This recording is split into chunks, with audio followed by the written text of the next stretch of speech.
Telugu language pedagogy part 2 video 21 to 40 questions అయితే explain చేసుకుందాము. Part 1 వీడియోలో 1 to 20 క్వశ్చన్స్ అయితే చెప్పాము. ఎవరైనా చూడకపోతే ఒకసారి వెళ్ళి ఆ వీడియోని చూసి ఈ వీడియో చూడండి. భాషా బోధనలో ప్రధాన ఉద్దేశ్యం ఏమిటి?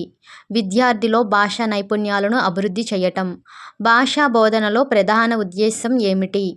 విద్యార్థిలో భాషా నైపుణ్యాలను అభివృద్ధి చేయడం. వినికిడి నైపుణ్యాన్ని పెంపొందించడానికి ఏ కార్యకలాపం మంచిది? కథ వినిపించడం.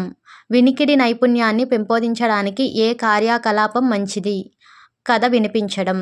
మాట్లాడే నైపుణ్యాన్ని పెంపొందించడానికి ఏ కార్యకలాపం ఉపయోగపడుతుంది? సంభాషణ, కన్వర్జేషన్.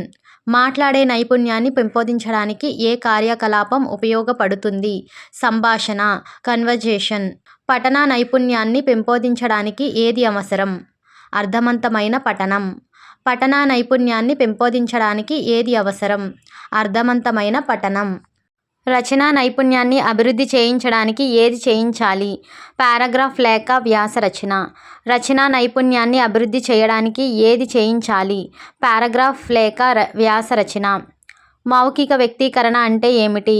మాట్లాడి భావాలను తెలియజేయడం. మౌఖిక వ్యక్తీకరణ అంటే ఏమిటి? మాట్లాడి భావాలను తెలియజేయడం. లిఖిత వ్యక్తీకరణ అంటే ఏమిటి? రాసి భావాలను తెలియజేయడం. లిఖిత వ్యక్తీకరణ అంటే ఏమిటి? రాసి భావాలను తెలియజేయడం. భాషా బోధనలో విద్యార్థి పాత్ర ఏమిటి? చురుకుగా పాల్గొని నేర్చుకోవడం. భాషా బోధనలో విద్యార్థి పాత్ర ఏమిటి? చురుకుగా పాల్గొని నేర్చుకోవడం. భాషా బోధనలో ఉపాధ్యాయుని పాత్ర ఏమిటి? మార్గదర్శకుడు. భాషా బోధనలో ఉపాధ్యాయుని పాత్ర ఏమిటి? మార్గదర్శకుడు. పద సంపదను పెంచడానికి ఉత్తమ మార్గం ఏది? ఎక్కువగా చదవడం.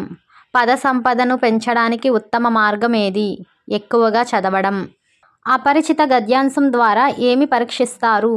అర్థగ్రహణ శక్తి. అపరిచిత గద్యాంశం ద్వారా ఏమి పరీక్షిస్తారు? అర్థగ్రహణ శక్తి.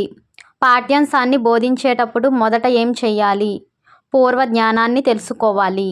పాఠ్యాంశాన్ని బోధించేటప్పుడు మొదట ఏం చేయాలి? పూర్వ జ్ఞానాన్ని తెలుసుకోవాలి. మంచి ప్రశ్నల లక్షణం ఏమిటి? స్పష్టంగా ఆలోచింపచేసేలా ఉండాలి. మంచి ప్రశ్నల లక్షణం ఏమిటి? ఆలోచింపచేసేలా ఉండాలి. బ్లాక్ బోర్డ్ ఒక టిఎల్ఎం. బ్లాక్ బోర్డ్ ఒక టిఎల్ఎం. చిత్రాలు, చార్టులు ఏ కోవకు చెందుతాయి? బోధనాభ్యాసన సామగ్రి టిఎల్ఎం. చిత్రాలు, చార్టులు ఏ కోవకు చెందుతాయి? బోధనాభ్యాసన సామగ్రి టిఎల్ఎం. భాషా బోధనలో మూల్యాంకనం ఎందుకు అవసరం? విద్యార్థి అభ్యాసాన్ని తెలుసుకోవడానికి. భాషా బోధనలో మూల్యాంకనం ఎందుకు అవసరం? విద్యార్థి అభ్యాసాన్ని తెలుసుకోవడానికి. నిరంతర మూల్యాంకనం అంటే? Continuous assessment. నిరంతర మూల్యాంకనం అంటే? Continuous assessment. విద్యార్థి తప్పులను ఉపాధ్యాయుడు ఎలా చూడాలి? సరిదిద్దే అవకాశంగా చూడాలి. విద్యార్థి తప్పులను ఉపాధ్యాయుడు ఎలా చూడాలి? సరిదిద్దే అవకాశంగా చూడాలి. భాష నేర్చుకోవడంలో అత్యంత సహజమైన పద్ధతి ఏది? వినడం మరియు మాట్లాడడం. భాష నేర్చుకోవడంలో అత్యంత సహజమైన పద్ధతి ఏది? వినడం మరియు మాట్లాడడం. తెలుగు బోధనలో ప్రధాన లక్ష్యం ఏమిటి? విద్యార్థి భాషను సరైన రీతిలో వినడం, మాట్లాడడం, చదవడం, రాయడం నేర్చుకోవడం. తెలుగు బోధనలో ప్రధాన లక్ష్యం ఏమిటి? విద్యార్థి భాషను సరైన రీతిలో వినడం, మాట్లాడడం, చదవడం, రాయడం నేర్చుకోవడం. పార్ట్ 2 వీడియో అయితే కంప్లీట్ అయింది. నెక్స్ట్ పార్ట్ 3 వీడియో ఉంటుంది. 41 నుంచి 60 క్వశ్చన్స్ అయితే పార్ట్ 3 వీడియోలో చెప్పడం జరిగిద్ది. ఇదే విధంగా రోజు ఒక 20 క్వశ్చన్లు అయితే మనం తెలుగు పెడగాలజీ నుంచి చదువుకుంటే ఎగ్జామ్లో మంచి మార్కులు సాధించగలుగుతాం తెలుగు నుంచి.